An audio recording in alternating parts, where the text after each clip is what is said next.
Good morning mga langga. Good morning. Ayan, once again, welcome back dito sa ating YouTube channel, Ate Ann Vlog TV. So, in this video mga langga, magluluto tayo ng fasulya. Ito yung fasulya ko.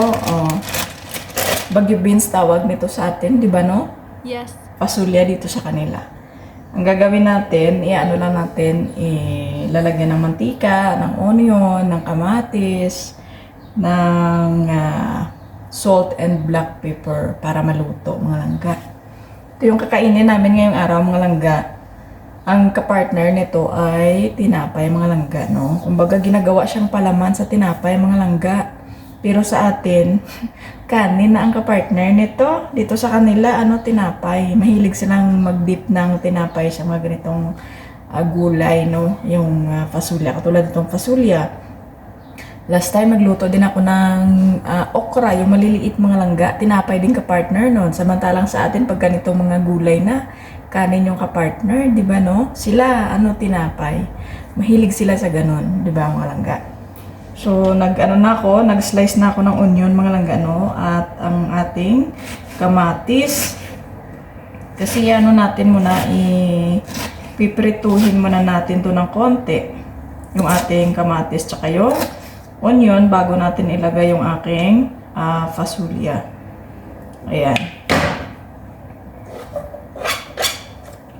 Kasi kahapon, yung namin, yung pagkain namin ay talong. So, 2 araw na namin kinakain. Kasi nga, pag nagluto, kasi ako mga langga, no, isang lutuan, 2 kainan. Ganon katipid mga langga. Ganon kami katipid. So, pagka nagluto kami ng isang putahe sa isang araw, 2 beses namin kinakain. So, sabi niya sa akin kahapon, magluto tayo ng fasulya. Ayan. So, magluto ka ng fasulya. Yun yung kakainin natin ngayong araw. O, di ba, magluluto ang fasulya. Tapos yung talong na niluto ko nung kahapon, nung isang araw, 2 Pyrex kasi ginamit ko mga langga, no? Para 2 araw nga. May natira pa rin mga langga. So, ayun, nakalagay sa ref, no? So, hindi na sila kakain. Sabi niya, ilagay mo muna dyan. Wag mo munang initin ngayong araw. Magluto ka ng fasulya, yun yung kainin natin. Nagsama rin. So, yung aking namang, 2 alaga, mga langga, yung kakainin nila ay yung mac and cheese. Macarona. Lagyan natin ng pink sauce. Gusto ng mga alaga ko yung ganito, yung pink sauce. Ayan yung aking macarona. Lagyan, i-boil ko yan mamaya. Then, mamaya ko din gagawin yung sauce. Pag mga 11 o'clock. Kasi maaga pa naman ngayon mga langga. Lalamig pa yung pasta natin.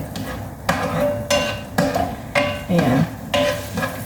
So, ito muna gagawin ko, yung fasulya ko, kasi nga, matagal itong maluto, malangga.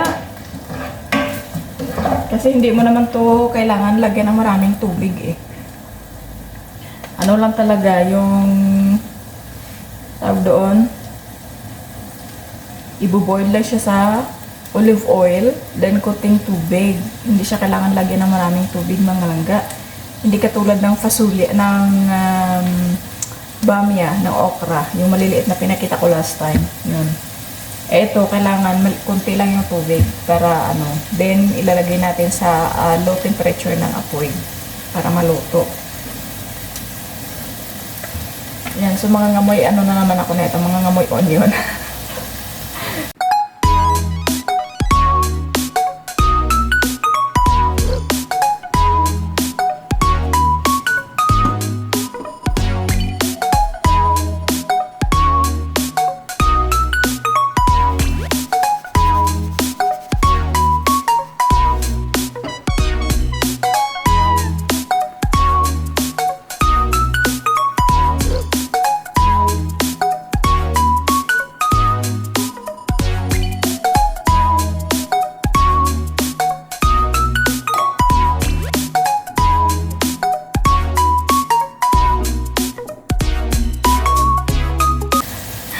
So, ayan lang mga langga, no?